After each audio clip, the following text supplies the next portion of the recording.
as it's called. The silver cord is anchored right here. That's where it comes from. That's why when people have an out-of-body experience, they hear a loud cracking noise, and then they fly out of body.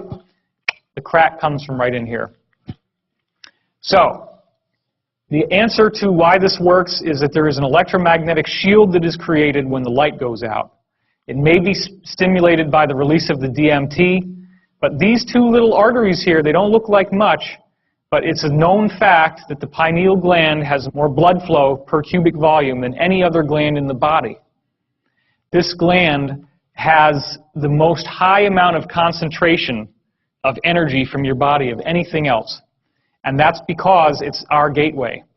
So if you can start to imagine the idea that there's this complex electromagnetic shield that starts forming like this, and you see all these weird rotations happening around it, and they're all going in these different directions, what that actually, and it becomes so fast, it's like, you know, if you move it fast enough, which I'm not really capable of doing, it would just start to be all red. You get a perfectly formulated shield around the gland. When you do that, you have now shielded off all of the electromagnetic, gravitational, and otherwise, well, not gravitational, but all the electromagnetic, the radio waves, all the energy that gives us a reference in space-time.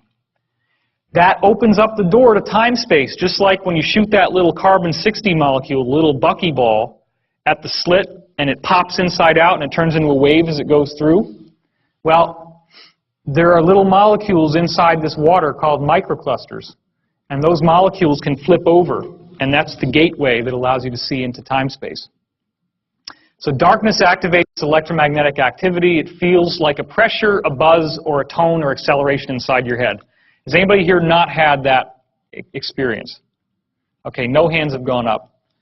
When you'll hear sometimes it's almost like there's a gong, or you feel like a pressure in your head. That's now some people just call that Kundalini activation. But what's actually happening is that sometimes spontaneously, even during the day, your pineal gland just kicks up.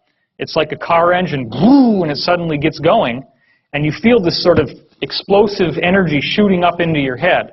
This is actually this mechanism, this machinery of electromagnetic charge, zooming around, doing all these different things to shield off the water inside to give you access. So if that ever happens, if you get that tone in your ears, just try to tune into the meditative state and get really clear and figure out what's the message of that moment. A lot of times it'll be that whatever happened right before you get the tone is something really important for your spiritual evolution. So you want also seem like an excruciating headache? It can. Headaches can happen, but that's when there's a blockage. That's when there's something in yourself that's not allowing this to fully open. And that, at that level, deals with not being able to see yourself as a sacred being, seeing yourself as unholy, seeing yourself as impure. So it really does boil down to self-acceptance. When you're fully aware and self-accepting, you can fully open your pineal gland. That requires a great deal of work, which is what we're getting into later in this talk. So the water becomes your conduit to time-space, the parallel reality, and then your interior retina in your third eye, because you actually do have three, records the visual images. That's what all the ancient cultures painted the bindi on their forehead for. DMT seems to accelerate the activity. LSD and other psychedelics force the pineal to release DMT. It's potentially dangerous, so I'm not recommending you go out and start tripping because your pineal can get stuck on even when you're awake. And that's the actual nature of schizophrenia, delusions, and waking hallucinations. There have been multiple studies that have been done proving that shamanic visionary experiences and schizophrenic hallucinatory experiences are almost identical. What the ancient shamans have happen to them is just about the same as what happens to schizos. It's just that the schizo is cracked. The walnut is cracked, as I call it, or the acorn, or the pine cone, right? If you have some of that electrical activity that doesn't know when to shut off, which could be also the melatonin, right? When the melatonin kicks out, it's telling you to go to sleep. That's what starts to fire up this engine. It's only when the DMT kicks out a little bit that the engine goes into full steam. But that's usually only after you fall asleep. But as you start to fall asleep, the melatonin starts to rev up the engine. Well, the schizophrenic doesn't get enough sleep. That's one of the things that every study has shown about schizophrenia. They are insomniacs. So if you do that enough, then melatonin more and more will start to be synthesized while you're awake, and it starts to open your gateway, and you start getting these hallucinations. So DMT is what's cracking that protection of keeping it electromagnetically dormant while you're awake. So it does very much look like the pineal gland is a natural hypergate. Now, here's another interesting thing. A colleague of mine discovered that the eardrum inside the ear is tilted on a weird angle. That's not straight up and down like you'd think it would be, or that you normally would imagine. It's tilted, and it actually tilts forward like this. So the eardrums look like this inside your head. Okay?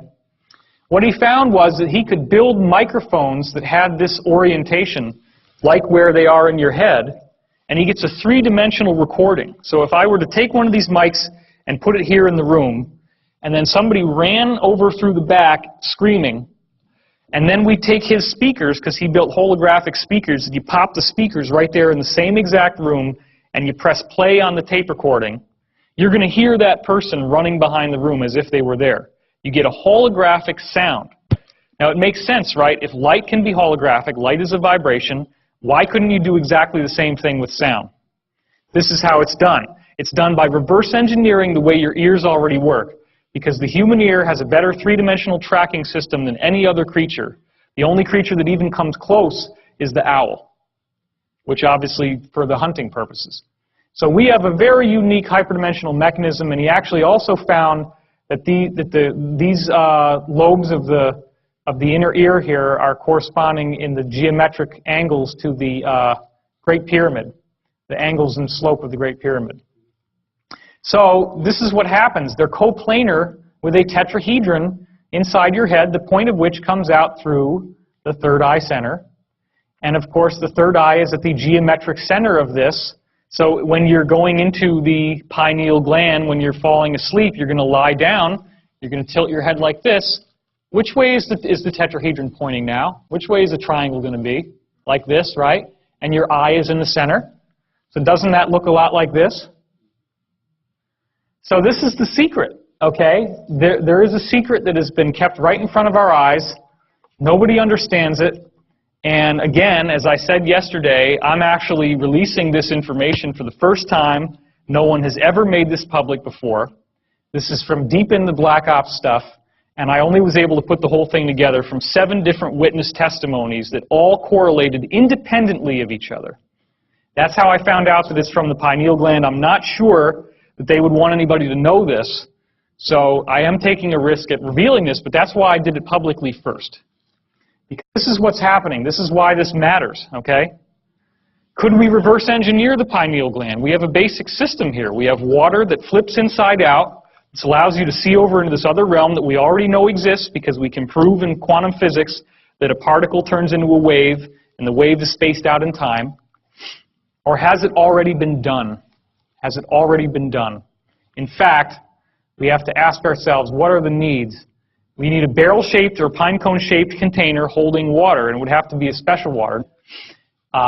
Then you have to have an electromagnetic shielding capability. Like I was saying, you got to have this system that can do all this kind of stuff inside in order to shield it off from space-time. You have to be able to fine-tune the fields because, as it turns out, how these little vibrations run has everything to do with where it goes. It's like Google Earth. Everybody here use Google Earth? You ever seen it? You can click on something and you zoom in on it. Well, that's what the fine-tuning of these fields does for you. It actually is like coordinates, latitude, longitude, and time.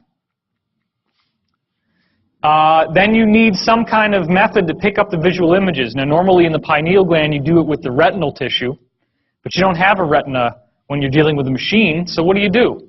Well, what does a television use? It uses a cathode ray, right? It's a little thing that shoots onto this surface, and the electrons strike the surface, and they glow. Well, an ionized gas is going to glow if you strike it with this energy, so why not squirt an ionized gas in the middle, and then that might pick up the visual images?